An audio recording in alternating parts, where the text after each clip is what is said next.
$1.87। बस इतना ही था, और उसमें से 60 सेंट तो पेनीज में थे।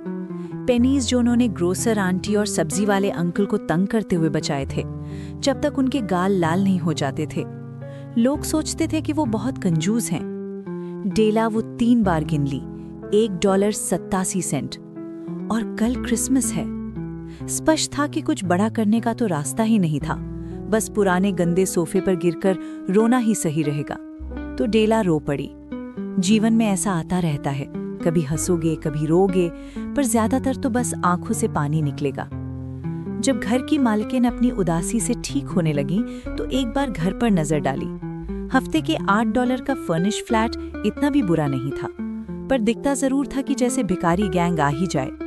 नीचे वाले वेस्टिब्यूल में लेटर बॉक्स था जिसमें कोई पत्र फिट ही नहीं होता था, और इलेक्ट्रिक बटन भी बेकार था। जबरदस्ती घंटी बजाओगे तो हाथ थक जाएगा। ऊपर लगाए कार्ड मिस्टर जेम्स डिलिंघम यंग। डिलिंघम उन्होंने अपने अच्छे दिनों में उड़ेला था, जब उनको $30 प्रति हफ्ता मिलते थे। अब इनकम कम होकर $20 रह गई थी, तो सोचा कि बस डी ही रख लेंगे। पर जब मिस्टर जेम्स डिलिंघम यंग घर आते थे, मिसेस जेम्स डिलिंघम यंग उन्हें जिम बुलाती थीं और जोर से गले लगा लेती थीं। डेला रो पड़ी और पाउडर की राख से गाल पोंछ लिए। वो खिड़की पर खड़ी हो गई और बाहर देखा। एक ग्रे बिल्ली ग्रे फेंस पर चल रही थी, ग्रे आंगन में। कल क्रिसमस था और उसके पास सिर्फ $1.87 थे जिम के लिए गिफ्ट खरीदने के लिए। वो महीनों से हर पाई बचाती आई थी, इसलिए इतने पैसे जुड़े थे। $20 प्रति हफ्ते में तो कुछ नहीं होता, खर्च हमेशा काउंट से ज्यादा निकल आते हैं। बस $1.87 जिम के लिए गिफ्ट लेना था, उसकी जिम के लिए। उसने उसके लिए बहुत प्लान बनाए थे। अचानक वो खिड़की के पास घूमकर खड़ी हो गई और शीशे के सामने ठहर गई। जल्दी से अपने बाल खोल लिए और उन्हें पूरी लंबाई में छोड़ दिया। जेम्स डिलिंघम यंग की 2 चीजें थीं जिन पर वो दोनों प्राउड करते थे। एक, जिम की गोल्ड वॉच जो उसके दादाजी ने दी थी। 2, डेला के बाल। अब डेला के सुंदर बाल लहराए और चमक रहे थे, जैसे भूरी धाराएं पानी की तरह बह रही हों। वो जिम के घुटनों तक भी लंबे थे और लगभग कपड़े बनते दिख रहे थे उसके लिए। वो अपना पुराना ब्राउन जैकेट पहनकर निकली, फिर पुराना ब्राउन हैट भी।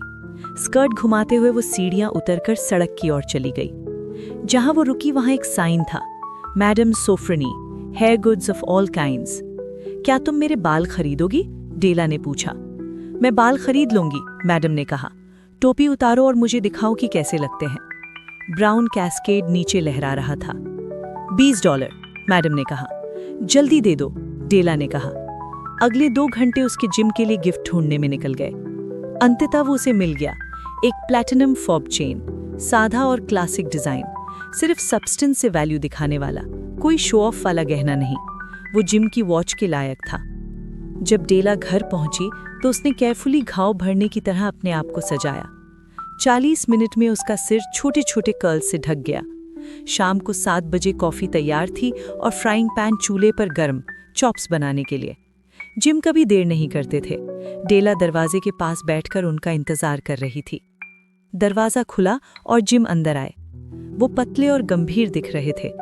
जिम डार्लिंग, डेला चिल्लाई, ऐसे मत देखो मुझे।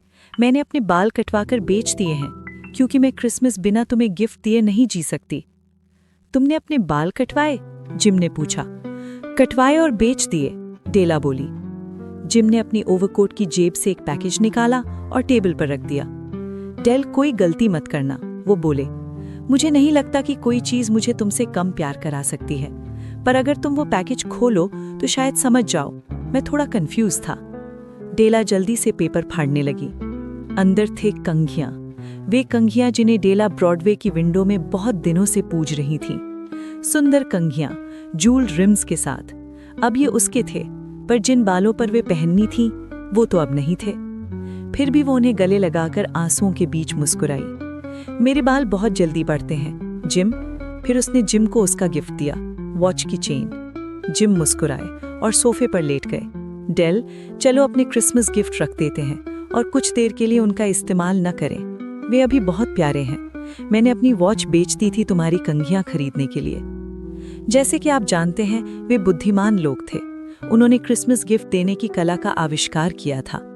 और यहाँ मैं दो बेवकूफ़ बच्चों की कहानी सुना रही हूँ जो अपने फ्लैट में रहते हैं और एक दूसरे के लिए अपना सबसे बड़ा खजाना बलिदान कर देते हैं।